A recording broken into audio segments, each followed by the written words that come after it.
Survivorship bias is all too real. And trying to translate other people's success into tactics that would 10x your growth right now does not always work out. This is why, instead of asking for tips on how to replicate what has worked for somebody in the past, I am going to interview fellow B2B SaaS experts that have helped dozens of startups solve common early stage and growth stage startup challenges and thrive. We'll be talking about things that most founders get quote-unquote wrong. Biases, blind spots, assumptions that keep them from winning, shortcuts that no longer work but keep on living on socials, growth-blocking mistakes, and how to avoid them. This is You're Doing Growth Wrong. Tips from B2B SaaS experts and other guests for founders and marketers that are ready to stop learning about growth the hard way.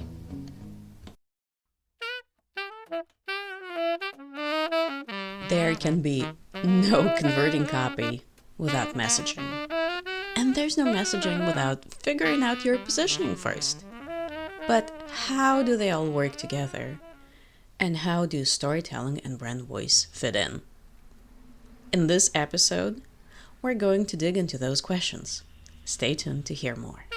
Plus, tips on what you need to have in place before even considering turning your brand voice up to 11, and how industry changes make some of the messaging frameworks obsolete, or at least not as universally applicable as we might want to believe.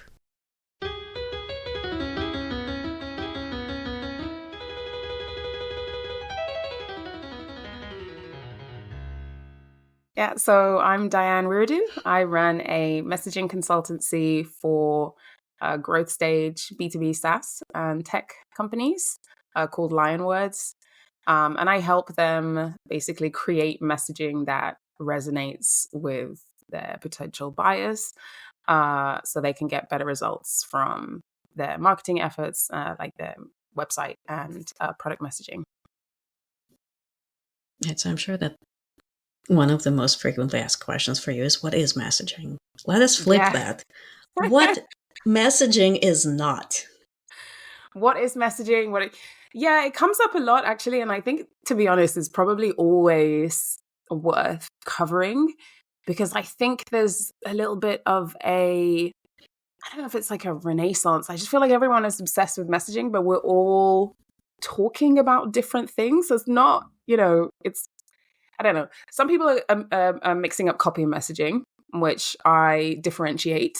I do not sort of consider them the same thing. To put it really simply, I think of messaging as what you say about your product or your solution, and then copy as kind of how you say that messaging, to just be as simple as possible. But beyond that, I think about messaging as identifying, the most important things about your company, your product, your service, and then why that matters to your audience.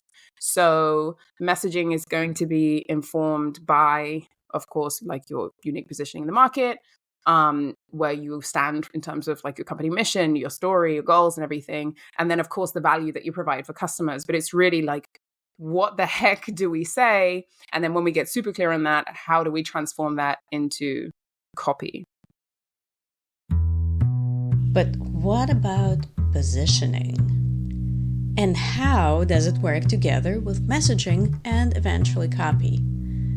Those terms are not interchangeable, but the distinctions are not as straightforward as you might think.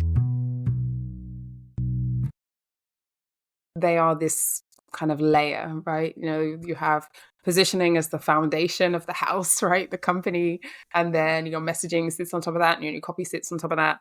And there's definitely these gray areas between the two.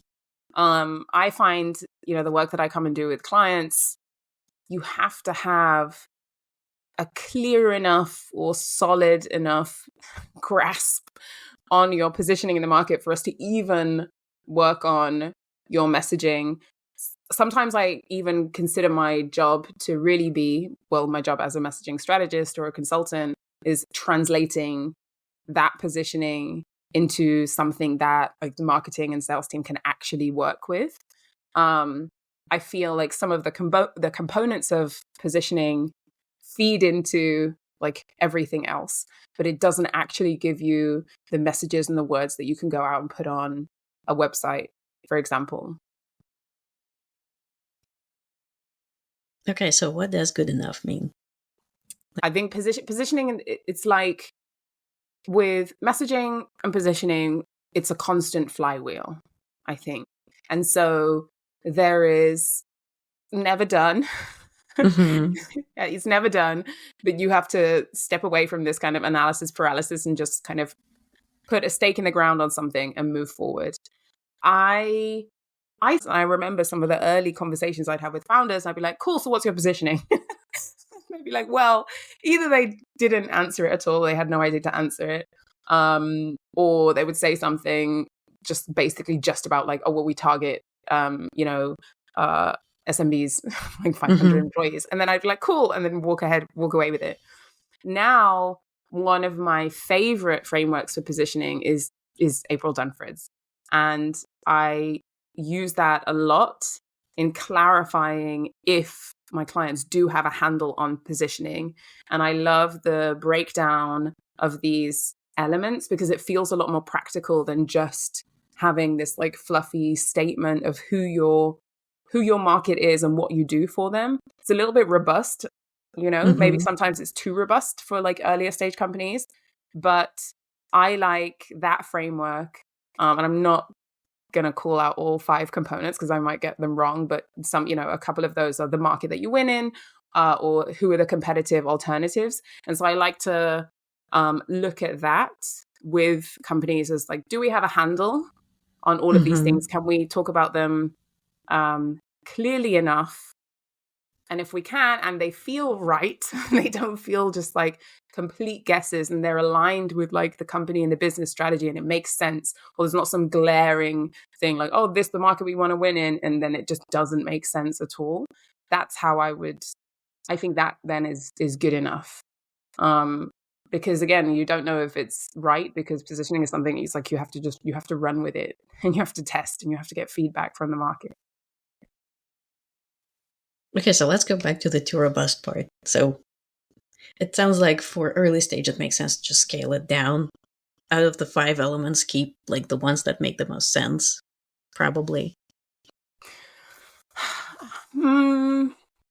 If this full scale positioning framework that April Dunford teaches feels like too much, yeah, potentially take some. One of the exercises when companies are really early or we're really struggling with this, one of the exercises that I do like to do is this concept of finding your onlyness, or like what can you be the only of. And I guess it does take some of these categories. So it's we do look at, okay, which is the category that you're going to win in, like what shelf in the supermarket are we going to kind of pull you from, which group of people are you serving that have a very specific set of needs, again, which is, of course, kind of links to the value that you deliver.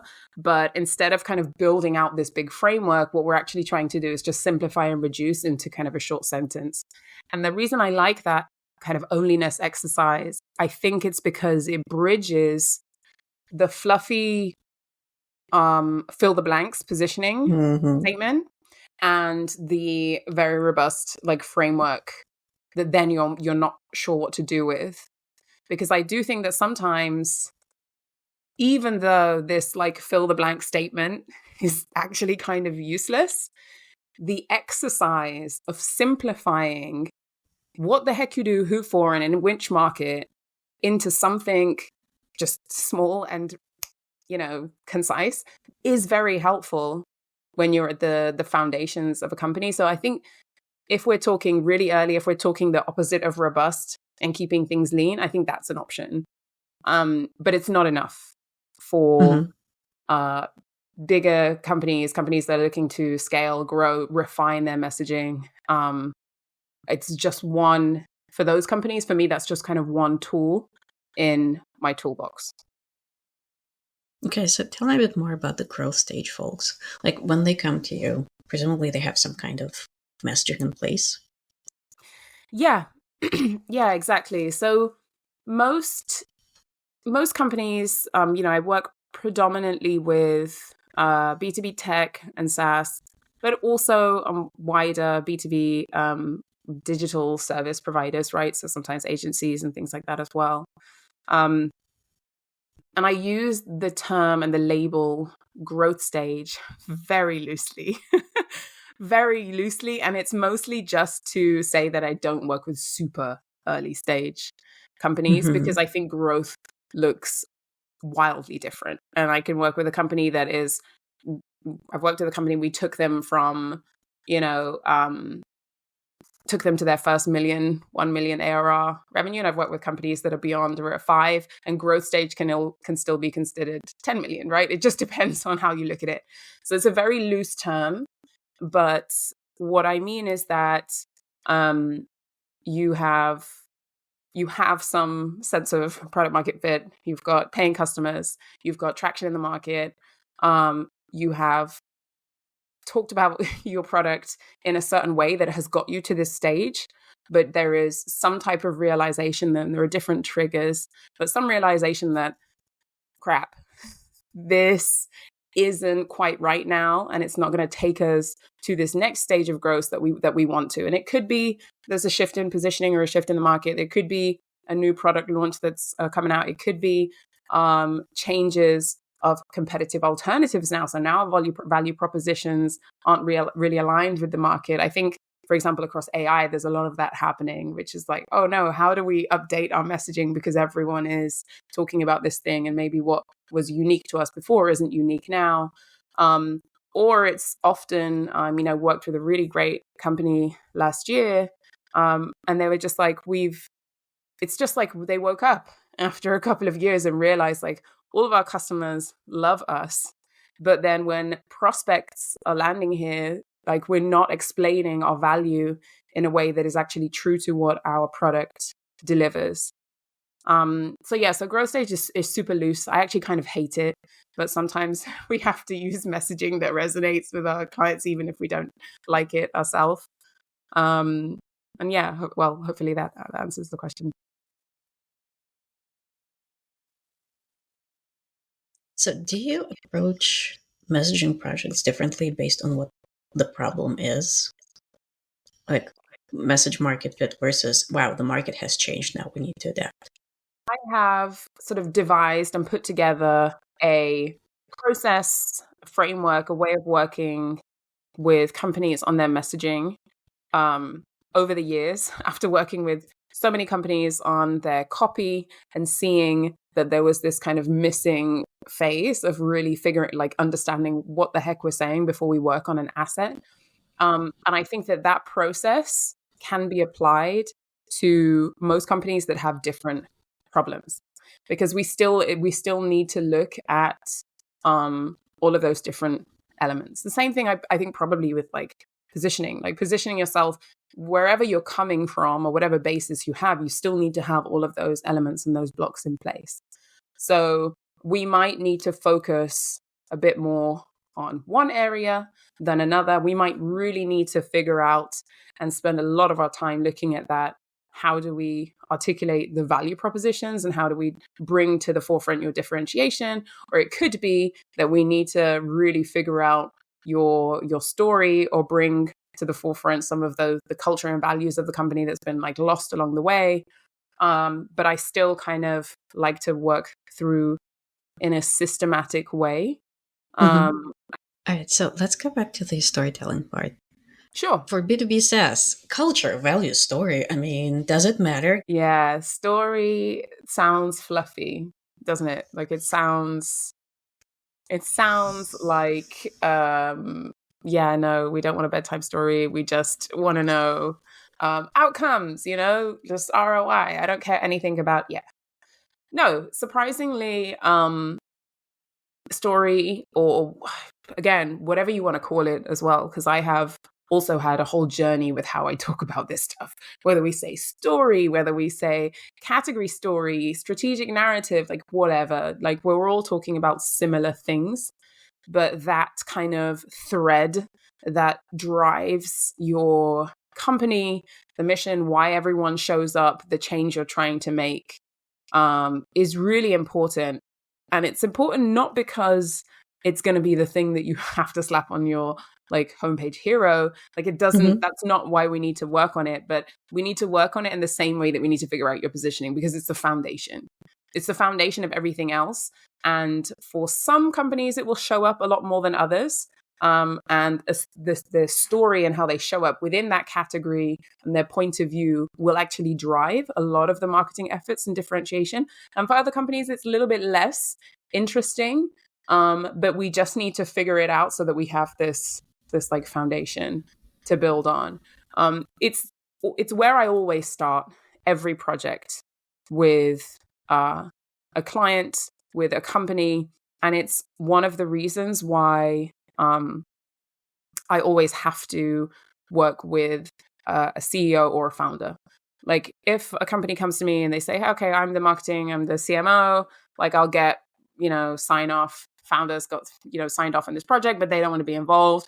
I won't do the project because they have the founding story is so important to like how a company shows up, why they're solving the problem that they're solving in the first place, how they're doing it, the growth goals, which also affects like how we talk about the value that you're creating, I guess, in the category as well. So yeah, I think that personally, I think that story is really, really important for, for B2B and SaaS and tech, and probably more important the more saturated the market gets and the more that everyone is saying the same stuff, everyone is offering the same products, and the margin for differentiation gets smaller and smaller. The margin for your product being objectively way better than another's, it gets smaller and smaller. And so, yeah, having a strong story, a point of view, whatever you want to call it, or whichever angle you want to take on it is becoming crucial, I think. So does it mean that we all have to be striving to be a liquid death of our category? Oh, God. It's like, do we have to be Liquid Death? Or in the UK, do we have to be the Innocent Smoothies or the Oatly? Do we have to be like the really extreme out there like brand? Does B2B really need to learn from B2C? Yeah. Of course not. No! But what if I really want to be the Liquid Death of my product category? Then go for it. So I'm trying to think now, actually, I probably shouldn't do this. I'm trying to think like who could we call the Liquid Death of B2B? Like who is the liquid death of tech? I'm like trying to think who that is. I think I know who it is. I think the Liquid Death of B2B is lemon.io. I think they're the liquid death of B2B. In a sense that they are, so if anyone doesn't know them, I'm actually going to probably butcher their value prop. I don't even know what they do anymore, but I've used them as an example so many times. And I think they're not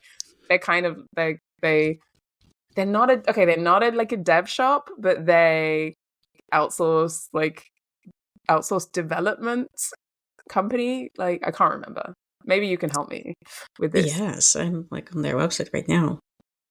That is a very creepy eyeball, first of all. I feel like I'm on Sauron's website.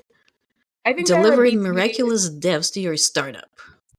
Yeah, so they're a B2B software development agency, right? So we're not in tech right now, we're in B2B services, but what they are an extreme example of how you can use story, essentially, but not just story, because they've taken story one layer further with messaging, tone of voice, visual identity. So they have taken, if we've got a dial, they have turned the dial all the way up on every single element of your brand, from brand messaging, visual identity, to stand out from competitors in an extremely saturated market. So I guess we can draw parallels between, okay, well, water, cool, we know water. Water is like, literally water is all the same, unless you're one of those people who actually think it all tastes different, but I don't. And Liquid Death, like, cool, we're going to put it in a can, whatever. There's a story behind it about, there's a bit of a story there, like changing the planet. Half of the people who buy it won't think about that. They'll just be like, this is cool, it's in a can, and how you can show up differently. But Lemon.io, I think they're uncopyable. They've pushed everything so extreme that if you're clearly just replicating what they do. And they're not offering anything wildly different, but they have used the storytelling, tone of voice, the bringing the values to the forefront, bringing all of that to differentiate. So again, it's super extreme, but you can't. I know we've gone off on a huge tangent now, and I'm almost like contradicting myself now, because you're like, do we have to be the Liquid Death? No, you don't. But if you do, and you do it really well, then look what can happen, because Lemon.io are actually killing it. Well, that kind of brings us back to the competitive industries versus a couple of competitors. So do you think that this is a viable way to differentiate if you are in an industry that is like beyond competitive all the way to you are on your way to become a productized service? And when you say this, so is this a viable way to differentiate? You mean the example of Lemon.io in terms of like the tone of voice, verbal? Yes. Yeah. I don't think it can't ever be the only way. It's an extra layer on top. And so when I use these examples, when I, call out Lemon.io, I'm like, look what they're doing. This is great. I'm taking for granted, it's table stakes, that this is a valuable product that solves a problem for a group of people that actually have a burning pain or a need that needs solving, that they can do it, right? Like, that's pure table stakes. That is, and now I can't guess we're kind of going into product market fit, which is why, you need to have clear enough or some sense of product market fit to kind of last and be successful in the market. So yes, if you've got traction, if you've got paying customers, if people who want what you want, there is some element of unique value that you deliver. And that doesn't mean, okay, we have this one unique feature. It's the combination of all these things that we do, that we serve the market in a unique way. Then yes, then this can be, layering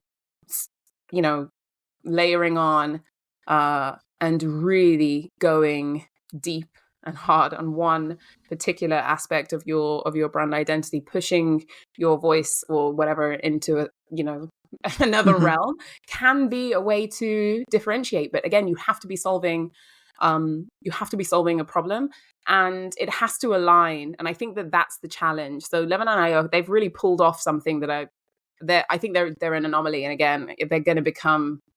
That's why you were laughing when you talked about Liquid Death and when I mentioned Oatly and Innocent, because there are these anomalies that we can't really aspire to. Like every SaaS company wanting to sound like Apple, and it's like, oh God, okay, but they're not the benchmark because of everything else that they've done. So let's look at what you can do. But it is still relevant. I mean, there is. I'm trying to think. There is another really great example. Now that we're kind of on this extreme messaging branding example, I think there is a banking, and I can't remember if they're a banking app or they're a budgeting app. I think they're a budgeting app called Clio, and their messaging and website and tone of voice, the roast chat thing. Yes, I love them. I absolutely love them. They're this budgeting app, and I think that they're targeting, like, was it millennials, right? And like more or less like my age range. I don't know now if it's maybe Gen Z, but they have, as part of the budgeting app, something that's like, okay, roast me, and they'll use your data and be like, oh, well, how many times have you gone to McDonald's, and just literally trash talk you to get you like as part of the, their kind of value proposition to get you to use the product, right? To budget better. But it works. And again, that's an extreme level, but it works because it aligns with their value proposition, with who they're targeting, with what their needs are. So it has to align, and it has to work, and it has to enable, I guess, it has to enable your messaging and your growth and your as a company, and not be and not cause friction, right? I'm trying to think of what the word is. It's on the tip of my tongue, but it has to not pull you back, right? It has to propel you forward and help everything else, rather than make it kind of a disadvantage that you're constantly working against. Yeah, that makes sense. But this is not a problem for most companies, because most companies are too scared to do something like this anyway. So, like, very few companies are really willing to do the work to put their company on the edge of the map, because it's scary. It's really, really scary. And that's why we have very few examples of companies that put it off. And to what you just said, like, sometimes you don't want to be on that edge of the map. Exactly. If your decision makers are not into getting roasted, then like, they will not like you if you do it. Yeah, precisely. Like, don't do it.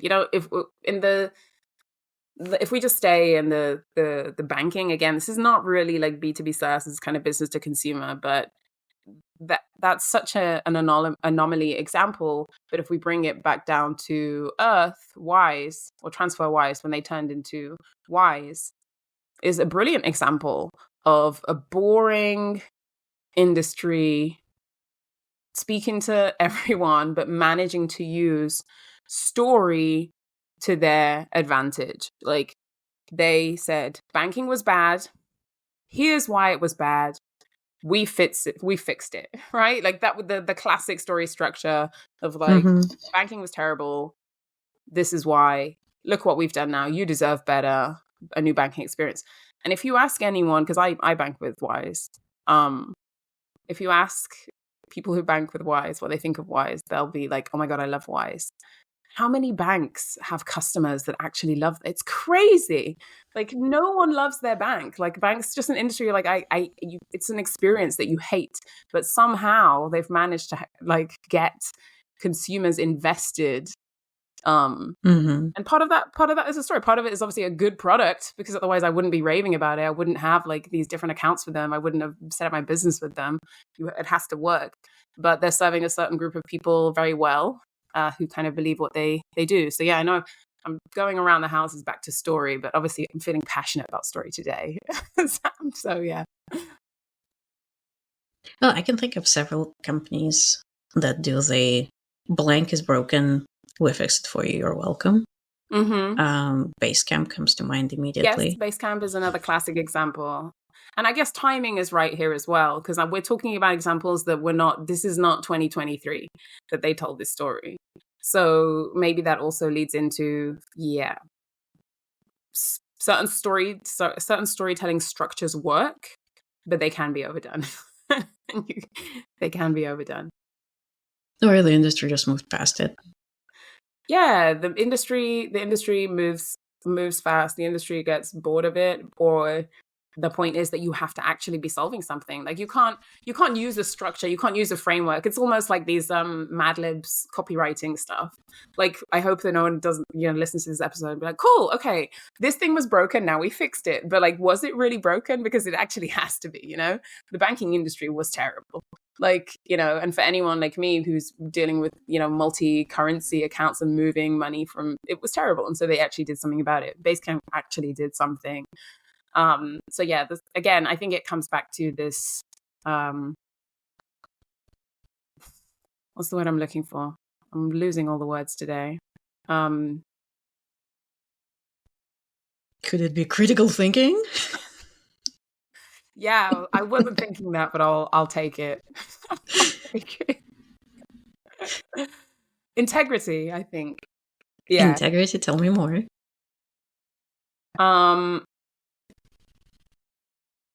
Doing what you say you do. not not bullshitting your way. I think too many companies look at copy and messaging as a way to kind of bullshit their way to sales and growth instead of having a clear handle on actually understanding what we do, how to talk about it, and we believe in it. Because everything is so much easier. I'm sure you've worked on so many websites, messaging, copywriting projects. Which were the easier ones? The ones that weren't like, we don't really know what we're about, but let's try and tell this story, or the ones that were like, this is really what we believe in, like help us draw it out and tell it clearly, like this is the value that we deliver, help us translate that into messaging. So I think that's why I said integrity, because there's a lot of it. Interesting. I cannot think of a project where this was where it all clicked together for me. As for me, it's really more like, what are the assumptions that teams are making about the customers? How does that get in the way of the copy that converts? And how can I get the voice of customer data and realign the messaging and the copy with what it is that prospects are looking for? And if I think about like my own business, like I don't have a why. I'm like, I love this work. Can I just do this work? And I don't know if this is a common thing for B2B SaaS. Sometimes it's just like, we saw this problem, we solved this problem. We don't like this problem. We want it to go away. And that's okay. And I think what I'm referring to there is just the initial phase, right? Of just having that foundation. And then what you've talked about just now with the next steps, like that's where we really get into the meat of it. So if we move away from, I don't really like to call story why. Like I feel like I just draw pictures of like Simon Sinek and the Golden Circle. And I'm like, I want to pull out my hair. So no, you don't need a why, but solving a problem is enough. And sometimes solving a problem is the basis of a story. But that's just the foundation. That's the beginning. That's like, cool, first step. Now we move on to the next step. And I think that the process that you have mentioned is very similar to mine.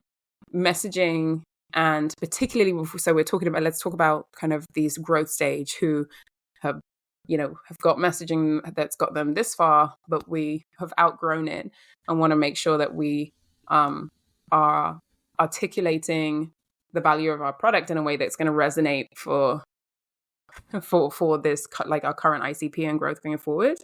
Then the question then does become, cool, this is what we're all about. This is what we're saying.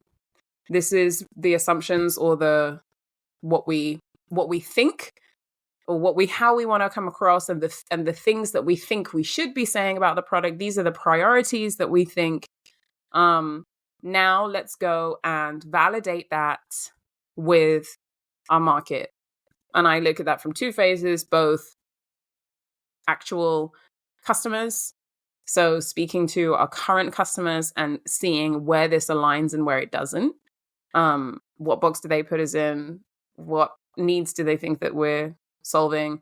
What was their decision-making process? What kind of triggers led them to buying the product?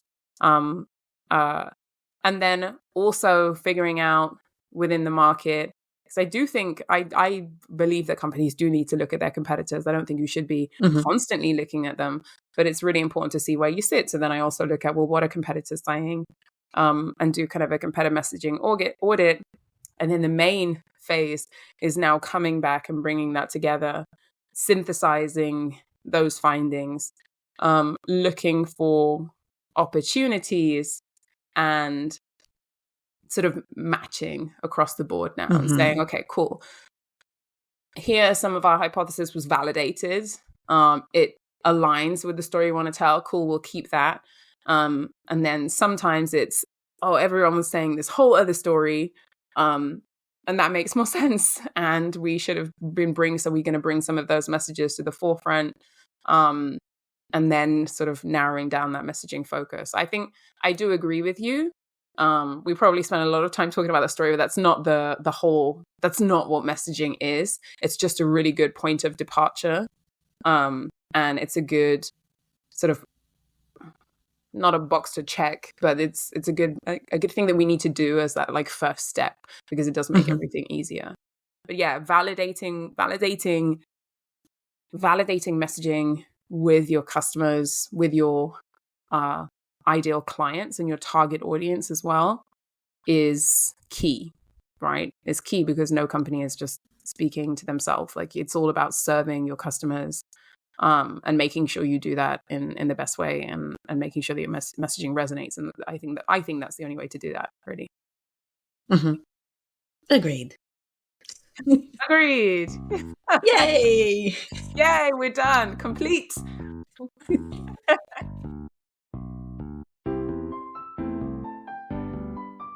Something that I think about a lot, and something we have already discussed on this podcast, is the bias towards action in the startup world.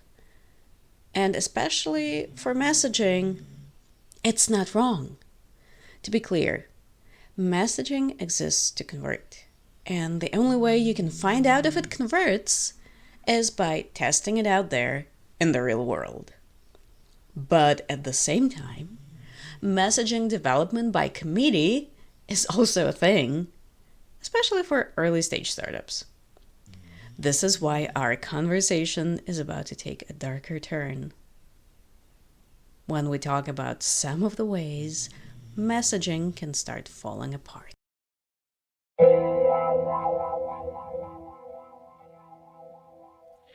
Okay, so let's talk about when this falls apart in real life. Because in an ideal world, we have feedback loops.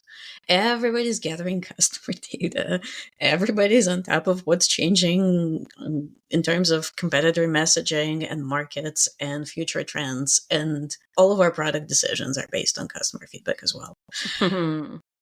And all of that feeds into changes in messaging and copy and marketing strategy. And then the real world happens. What do you see? Like, what are the most common points where things start falling apart, and how to prevent that? Yeah, that's a tough question. It's a tough question because I guess the point when I come in is almost when it's already fallen apart a little bit. And so I come in essentially as a fixer. But yeah, I think the key thing here is, like you said, those feedback loops. And making sure that there is a quick and efficient. I think there just needs to be a constant and better feedback loop within companies, from customer success, from sales through to marketing, and having this repository or this source of truth or conversations that are happening so that everyone is on top of it. What I see, the challenges that I see is often just misalignment from sales and marketing, and not having access to the same amount of information, but one group is speaking to customers all the time, and that's just not getting fed. So I don't have I don't have an answer for that, like, and how companies can keep on top of that. I don't think there's one way, but that feedback loop is definitely key, and it makes everyone's lives easier in terms of, being able to communicate with customers and actually not getting to this point where everything stagnates and having to do this huge project to kind of get up to speed, because you don't want that. You want these faster feedback loops and a culture of testing and iteration and experimentation as well, because I think that's key. It's like, sure, you need things to stick with a message, but you also need to kind of test and evolve. What I sometimes see is there's almost a conflict between the way the company sees itself and the way it wants to develop and the market signals. So either data on what is the way that folks prefer to consume the product, or kind of like industry conversations about where the specific audience wants to be and how they want the problem to be solved. Yeah, I'm not even sure this is a messaging and copy question. It's more like, how do you reconcile this? Like the company vision versus the industry vision versus the industry as it is right now. Yeah, that's a tough one, because I think it comes down to that sounds to me like the positioning and just company strategy bucket. And so for me, I'm not going to come in and say, or rarely, right? We've got to take this, you got to take this a whole different direction.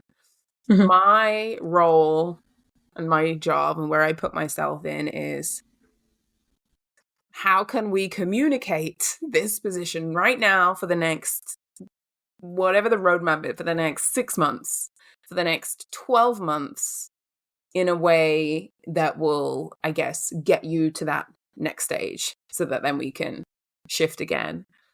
I think the challenge sounds like, if we look at like what's that, the impact of that like on your messaging, is knowing that you want to make a shift or maybe target a new group of people or move to a different category. And so then there's a point in time where you want to speak a certain way, but you're not right now. So there's kind of some growing pains as you make that shift. And I think there has to be a bit of a balance, right? The same way when you walk, you just have to put one step. You have to put one foot in front of the other, like before. You can't just like leap up 12 stairs and then your other foot is still behind you. I think small shifts. I don't think you say, hey, we're targeting SMBs right now, and then right tomorrow, boom, we're targeting enterprise. We're going to shift everything.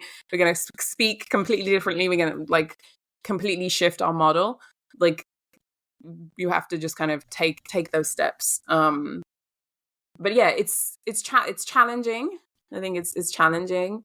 But making sure that there's a foothold in the shift that you're really trying to make, almost before really shifting your messaging to match that. Diane is one of my favorite people to work with, and it's been an absolute pleasure to connect and talk about copy and messaging. Something I especially appreciated is a lack of definitive answers.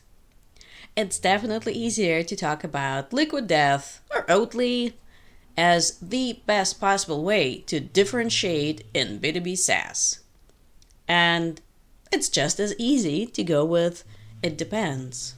So I really appreciate digging into what it depends even means for early stage and growing B2B SaaS startups. Sign up for my newsletter, the Lightbulb Moment Club, to get new episodes and bonus content in your inbox. Bonus content for this episode includes a 4-step process for research-informed messaging updates. Coming up next, a conversation about user experience, feature flops, running effective discovery calls, and getting useful feedback for your prototype. By the way, if you don't know what Clio and the roast mode are all about, check it out. Some of those prompts, like if you save $0, have become a part of our family conversations around savings or lack thereof. And even if my roast mode is not as effective as Clio's, At least we're having fun.